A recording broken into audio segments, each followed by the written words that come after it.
주시는 것과 주시지 않는 것, 이런 또 말씀으로 같이 하나님의 은혜를 나누기를 원합니다.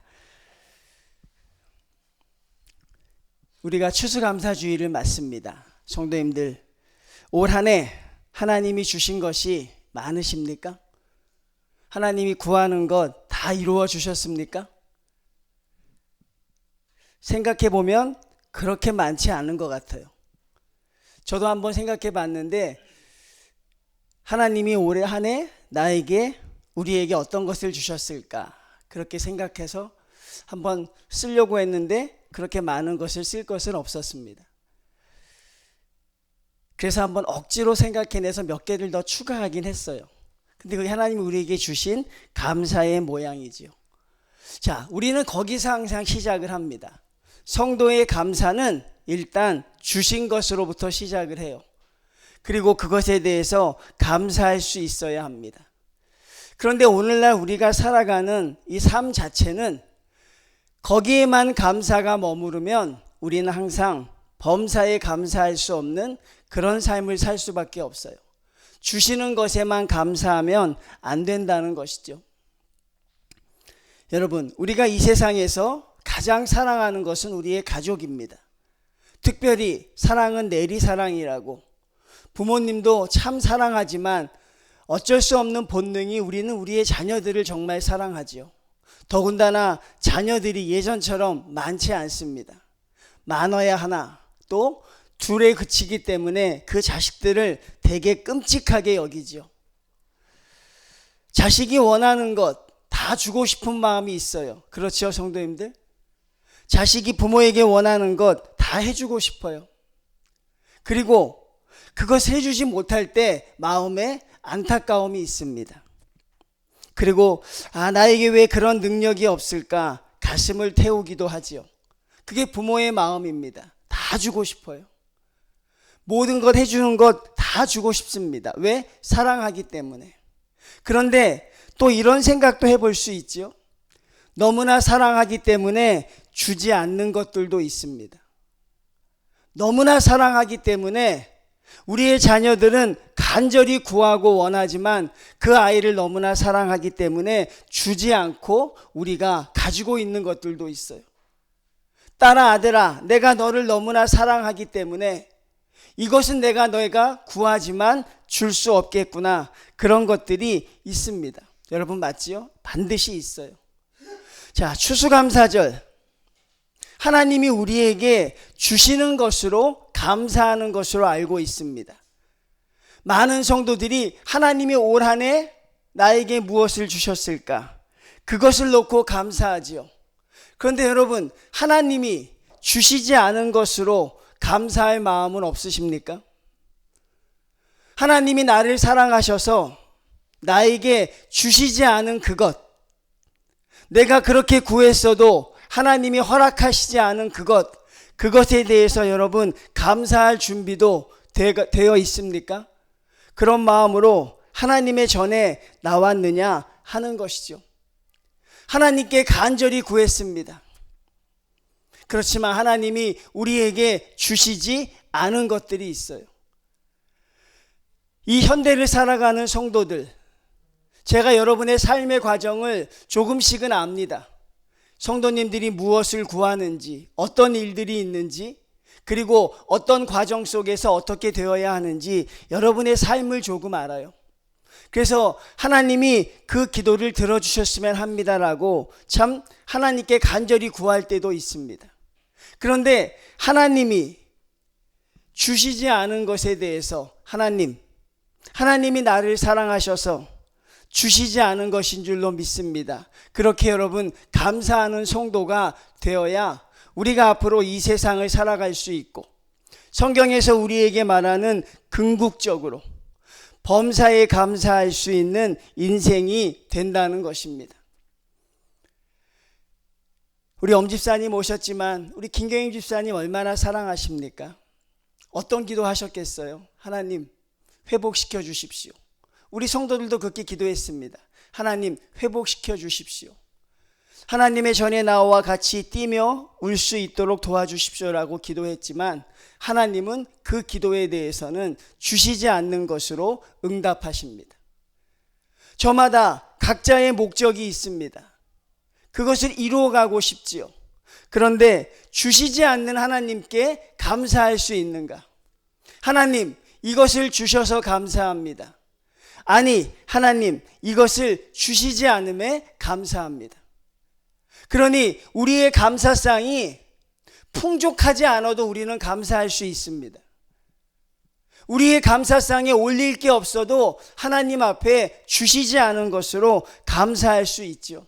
왜 그렇습니까? 하나님이시니까. 사도 바울이 등장합니다. 바울은 여러분, 영적인 체험이 우리가 상상할 수 없는 수준에까지 이르렀던 사람이에요. 하늘나라에 올라가서 하늘천을 경험하기도 하고 죽은 사람을 살리기도 하는 그런 대단한 사도였습니다. 그런데 하나님이 그에게 주시지 않은 것이 있어요, 성도님들. 바울이 3번이나 기도합니다. 여러분, 성경에서 바울이 3번이나 구한 게 없어요. 3번이나 구했다는 것은 그만큼 간절히 이루어지기를 원했다는 것입니다. 하나님, 주십시오. 하나님, 이것을 나에게 주셔야 합니다. 사도 바울이 하나님께 구하는 것이 무엇입니까? 바로 자기의 육체의 약함이었습니다. 누가 봐도 합리적이고 타당한 거였어요. 우리가 좀 더 구체적으로 설명해 보면 여러 가지 사도 바울이 구했던 것이 있는데, 그것을 우리가 한 가지로 예를 들면 이 안질이라는 거죠. 눈이 나빠서 앞을 보지 못했다는 것입니다. 그가 글을 써야 되고 그가 복음을 전하고 복음을 기록해야 되는데 눈이 너무 나빠서 할 수 없었어요. 하나님, 이것을 고쳐주십시오라고 기도합니다. 그것만 고쳐주시면 하나님, 내가 정말 하나님의 사역을 완벽하게 감당할 수 있을 것 같습니다. 그렇게 여러분, 사도 바울이 구했어요. 3번이나. 하나님이 주셨습니까? 주시지 않습니까? 주시지 않았습니다. 바울에게 그것을 주시지 않습니다. 얼마나 고통스러웠겠어요, 여러분. 제가 여러분에게 너무 말을 쉽게 한 것이 아닐까요? 주시지 않는 것에 감사하십시오. 주시지 않으면 고통스럽습니다. 주시지 않으면 절망적이죠. 주시지 않으면 답답합니다. 바울도 그러했을 것입니다. 하나님, 왜 주시지 않습니까? 이것을 주시면 제가 하나님을 위해 사용할 터인데, 그런데 하나님은 주시지 않습니다. 그리고 바울은 깨달아 갑니다.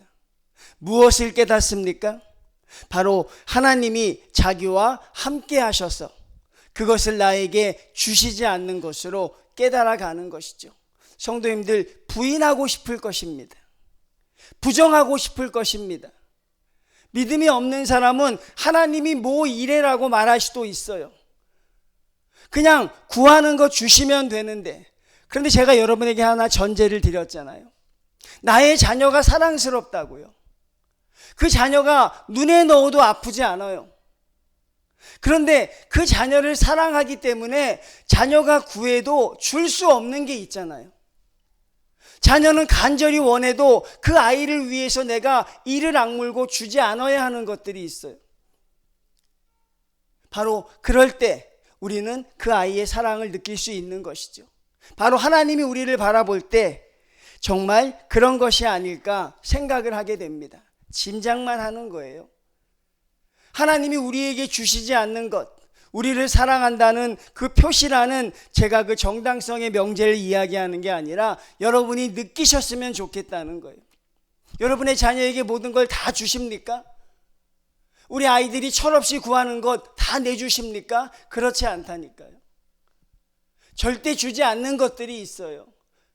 왜? 필요하지 않기 때문에. 여러분의 일련의 인생 속에서 하나님은 어떤 분이셨는지 모르겠습니다. 여러분이 구하는 것을 하나님이 그때에 들어주셨는지, 아니면 내가 구하는 것을 하나님이 여전히 주고 계시지 않으신지, 그래서 주신 것에 대한 감사를 넘어서 성도님들, 너무도 어려운 제가 과제를 드리는 것이죠. 주시지 않은 것에 대해서 감사할 수 있는 성도들이 되시기를 주님의 이름으로 축원을 드립니다. 하나님이 주시지 않은 것에 대해서도 감사할 수 있는 성도들이 되셔야 합니다. 주시는 하나님에게 감사할 준비가 되어 있다면 주시지 않은 하나님에게도 감사할 수 있어야 되죠. 하나님이 우리에게 왜 주시지 않았을까요? 성도님들, 왜 주시지 않았을까? 한번 저도 생각해 봤습니다. 주시지 않을 것만 구한 것은 아닐까? 여러분, 하나님이 주시지 않을 것만 여러분들 구하고 계시다는 생각은 안 해보셨습니까? 하나님이 주실 수 있는 것을 얼마든지 구할 수 있는데 내가 하나님이 나에게 주실 수 없는 것만, 그것만을 구한 것이 아닌가? 여러분, 거기서부터 시작하셔야 돼요. 그러니 뭡니까? 우리의 기도와 우리의 생각이 바뀌어야 하는 것이죠. 하나님이 주실 수 있는 것만 구해야 합니다. 그래야 하나님이 여러분에게 기쁨으로 주실 수 있어요. 또 무엇입니까, 여러분? 더 좋은 것을 주시기 위해 기다리라고 하신 것이 아닐까? 이게 우리가 생각할 수 있는 최고의 답안지입니다. 주시지 않은 것에 대해서 하나님이 더 좋은 것을 주시기 위해서 지금 기다리라고 하시는 것이 아닐까? 이렇게 생각하면 그래도 참고 넘어갈 수 있어요.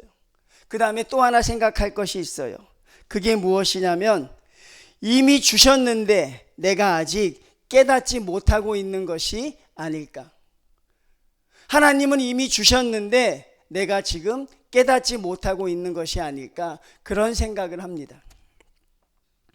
성도님들, 하나님이 여러분 앞에 나타나셔서 내가 진정으로 구하는 한 가지가 무엇이냐 물어보신다면 여러분 대답하실 수 있어요? 하나님이 갑자기 우리에게 나타나셔서 박 목사야, 내가 원하는 한 가지를 들어줄 터이니 한 가지를 10초 안에 말해라.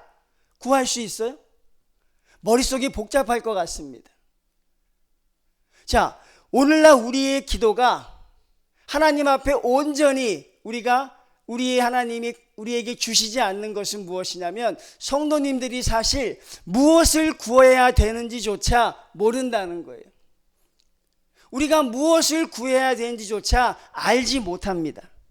여러분, 하나님 앞에 무엇을 구하고 있습니까? 올 1년 하나님 앞에 무엇을 달라고 하셨습니까? 한 가지로 말할 수 있어요? 그게 안 된다는 것입니다.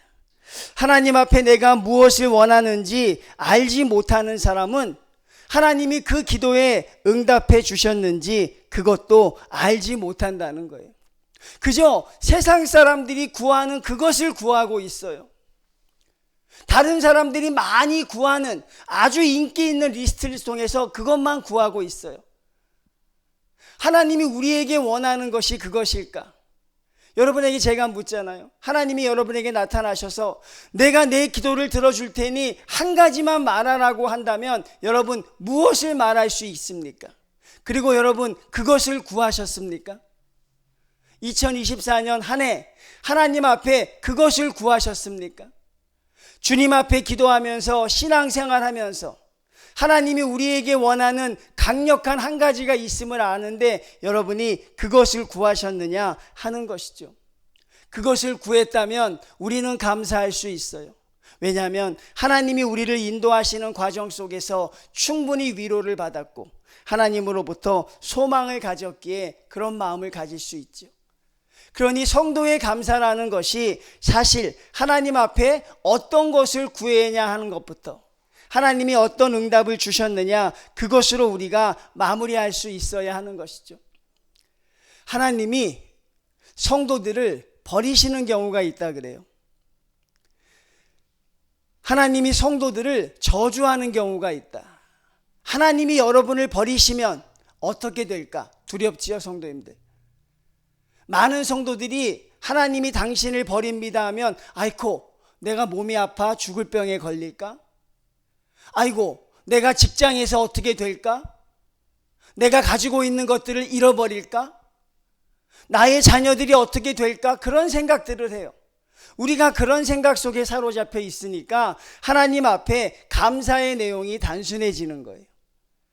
하나님이 우리에게 말씀하신 것, 유명한 일본의 신학자가 이런 이야기를 했습니다. 하나님이 인간을 저주하신다면 그것은 질병이나 실패나 배신이나 죽음으로 나타나지는 않을 것이다. 하나님이 여러분을 버리신다면 질병이나 실패나 죽음이나 배신으로 나타나지는 않는다는 것입니다. 하나님의 살아계심이 믿어지지 않는, 말씀을 믿지 못하는 불신앙으로 나타나게 할 것이고, 성경을 읽어도 하나님의 말씀이 들려오지 않는 막힌 귀로 나타나게 할 것이고, 그리고 마지막, 감사하는 마음이 생기지 않는 메마른 마음으로 여러분을 버리실 것이다. 우리와 하나님의 생각이 그렇게 다르다는 것입니다. 성도들에게 있어서 가장 큰 안타까움은 무엇이냐면 하나님에 대해서 온전히 감사하지 못하는 마음을 가지고 있어요. 자, 올 한 해 하나님이 나에게 무엇을 주셨는가 생각해 보자. 그리고 리스트를 작성하는 건 성도의 진정한 감사가 아니죠. 왜? 우리가 살아가는 세상, 앞으로 여러분이 살아가실 세상은 여러분에게 주시는 것보다 주시지 않는 하나님을 경험할 확률이 훨씬 더 많기 때문에 그렇습니다. 왜 그렇다고 말합니까? 여러분이 잘못된 것만을 구하기 때문에. 우리가 살아가는 삶 속에서 잘못된 것만을 구하기 때문에 하나님이 내 기도를 들어줄 확률이 그만큼 적어지는 것이죠. 그래서 우리는 주시지 않는 하나님에게 감사할 수 있어야 하는 것입니다. 하나님, 나에게 그것을 주시지 않음을 감사합니다. 성도님들, 이 말씀에 여러분들이 아멘 하셨으면 좋겠어요. 여러분들이 이 말씀을 받아들이셨으면 좋겠습니다. 하나님, 주시지 않아서 감사합니다. 제가 정인교회 올 때 아주 강하게 기도한 게 하나 있어요. 정말 하나님, 이거는 꼭 해주셔야 갑니다. 그게 뭐였을까요? 교회의 부흥이었을까요? 아니에요, 여러분. 교회의 부흥이 아니었습니다. 제가 전사님께 말씀을 드렸는데, 하나님, 나에게 축복권을 주십시오. 제가 정인교회 갈 때 하나님, 그들의 복의 문을 열 수 있는 그 영적인 파워를 나에게 주십시오. 하나님, 그것만 주시면 됩니다. 하나님께 간절히 기도했습니다. 그리고 정인교회에 입성했어요. 그런데 여러분의 제가 복의 문을 열어 젖혔는지 그건 참 아쉬운 마음이 들어요. 아직 내가 그 정도는 안 되는구나 라고 생각을 했습니다. 그런데 어제 하나님 앞에 간절히 생각해. 하나님, 제가 정인교회 성도들 형통하도록 간절히 원하지 않았습니까? 그들은 깜이 안 되더라도 나를 봐서라도 해달라고 강하게 원하지 않았습니까? 그런데 하나님이 그러시는 거더라고요. 그러면 누가 드러나느냐? 그렇게 되면 누가 드러나느냐 하는 것이죠. 결국 그렇게 바랬던 것도 제가 드러나기 위한 하나의 과정이었다는 것이죠. 그리고 너의 기도는 아직 유효하니 실망하지 말라고 말씀하십니다. 여러분, 하나님 앞에 우리가 그런 마음을 가지고 가야 돼요. 저는 성도님들이 그런 마음을 가져주시기를 바랍니다.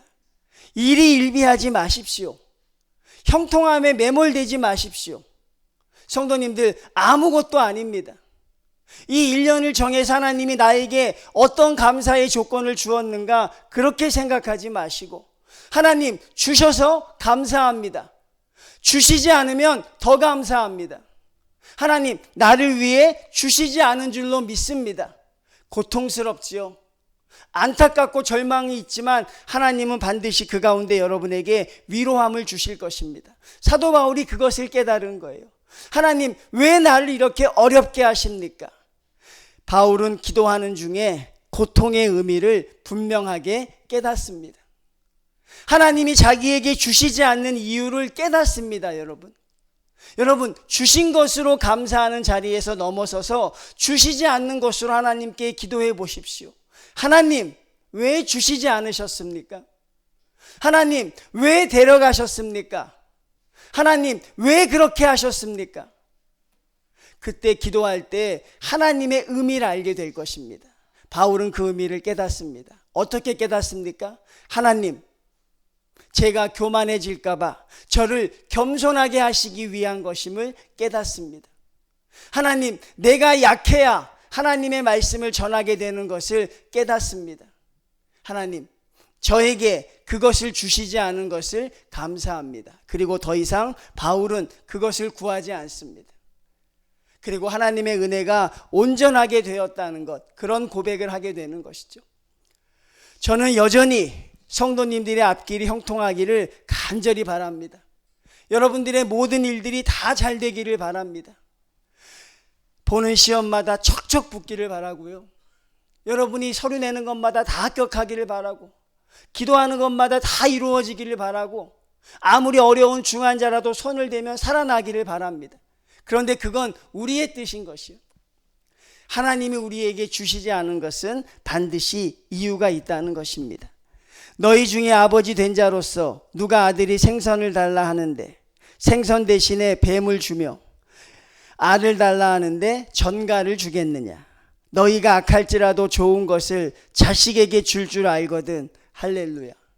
하물며 너희 하늘 아버지이겠느냐? 이 말이 얼마나 위로를 받았는지 몰라요. 하나님, 주시지 않은 하나님을 감사합니다. 하나님, 우리 교회 성도들의 복음의 문을 활짝 열어주시지 않고 기도하게 하시니 감사합니다. 그렇게 주님 앞에 다가설 수 있는 조그만 기회가 되었죠. 그래야 우리가 살아요. 여러분이 그래야 사실 수 있어요. 그래야 주님 앞에 우리가 감사하며 살 수 있습니다. 되어지는 일을 보는 게 아니라 일하시는 하나님을 바라보는 것입니다. 그리고 주신 하나님이 아니라 올 추수감사절은 성도님들 힘들고 고통스러우시겠지만, 안타깝고 답답하겠지만 주시지 않는 하나님에 집중하셨으면 좋겠어요. 하나님, 주시지 않는 하나님을 알아가기를 원합니다. 주시지 않는 하나님께 감사하기를 원합니다. 하나님, 합력하여 선을 이룬다는 그런 것이 아니라 주시지 않는 하나님, 하나님께 감사합니다. 우리 인간의 부모들도 자녀를 사랑해서 자녀가 달라 해도 주지 않는 것이 있는데, 천하보다 우리를 사랑하신 하나님이 주시지 않으셨을 때는 하나님 더 큰 뜻이 있을 줄 믿습니다. 하나님, 그것으로 순종하며 감사하는 성도들이 되게 하여 주십시오. 이런 감사의 기도가 올라간다면 하나님이 얼마나 기쁘실까. 그래서 더 주시지 않을지도 모르겠죠. 그렇죠?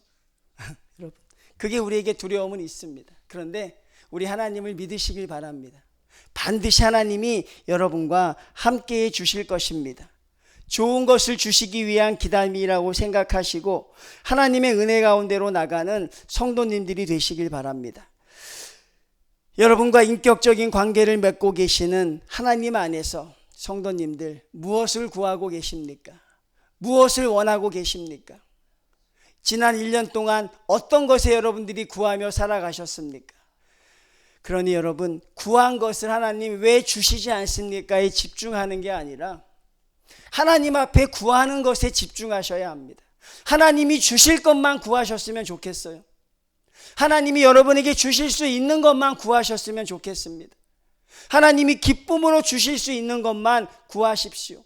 하나님이 여러분에게 기쁨으로 응답해 주실 줄로 믿습니다. 바울이 2일 후에 로마의 감옥에 들어가게 돼요. 로마의 감옥에 들어가는 것이 하나님의 뜻이었습니다. 그런데 바울은 감옥에 가지 않기 위해서, 감옥에 간다는 게 얼마나 고통스러워요. 감옥에 가지 않기 위해서 여러 가지 방법을 모색하기도 하고 지혜를 모아보기도 합니다. 그런데 도리 없이 감옥에 갇혀버리게 돼요. 너무나도 불평과 원망이 그에게 넘쳐나게 되죠. 감옥에 갇혀서 이제 아무것도 할 수 없는 존재가 되었다고 생각할 때, 하나님, 왜 나를 감옥에 가두십니까? 하나님의 복음을 위해서 왜 나를 감옥에 가두셔야 합니까? 라고 하나님 앞에 그가 절규 어린 기도를 하게 될 때 하나님이 놀라운 길을 열어주시죠. 모든 사람들의 믿음이 바울이 감옥에 갇힘으로 더욱 새로워지고 열렬해지며 전도의 문이 열렸다는 것이, 바울이 거기서 깨닫습니다. 그리고 뭐라고 고백합니까? 나의 당한 일이 도리어 하나님 앞에 진보가 되었다. 하나님, 나를 감옥에 갇히게 하신 걸 감사합니다. 이렇게 기도로 마무리했다는 것이죠. 성도님들, 하나님을 믿으시길 바랍니다. 하나님을 철저하게 믿으십시오. 선하신 하나님, 온전하신 하나님, 하나님이 주시지 않은 것은 나를 사랑하시기 때문이다. 하나님이 주시지 않은 것은 나를 사랑하시기 때문이다. 하나님께 주시지 않은 것으로 감사한다면 하나님은 여러분을 감당할 수 없는 성도로 인도해 주실 것입니다. 주시지 않은 것에도 감사하는 성도를 이 세상이 어떻게 감당할 수 있겠어요? 주시지 않은 것에서도 감사하는 성도를 사단이 어찌 유혹할 수 있겠습니까? 여러분에게 너무 힘든 과제이지만 2024년 추수감사절은 주신 것에 집중하지 마시고 여러분들이 간절히 구하였지만 주시지 않은 것에 한번 집중해 보시면 어떨까? 그리고 그것에 집중해서 하나님의 의미를 깨달은다면 하나님이 주셨던 감사와는 비교할 수 없는 감사가 여러분의 입술에서 터져나오게 될 줄로 믿습니다. 주시지 않은 하나님을 찬양합니다. 주시지 않은 하나님을 우리는 하나님을 감사의 하나님으로 인정합니다. 성도님들, 반드시 하나님이 여러분과 함께 하실 것입니다. 해답도 없고 정답도 없습니다. 어떻게 될지 아무도 알지 못합니다. 그 답을 여러분들이 찾아가십시오. 하나님 앞에 감사하면서 여러분이 그 답을 찾아가십시오. 그리고 여러분만의 하나님을 만나십시오. 그리고 여러분 하나님 앞에 그 성도로 당당하게 서서 감사를 전할 수 있는 우리 정인교회 믿음의 성도들 다 되시기를 주님의 이름으로 축원을 드립니다.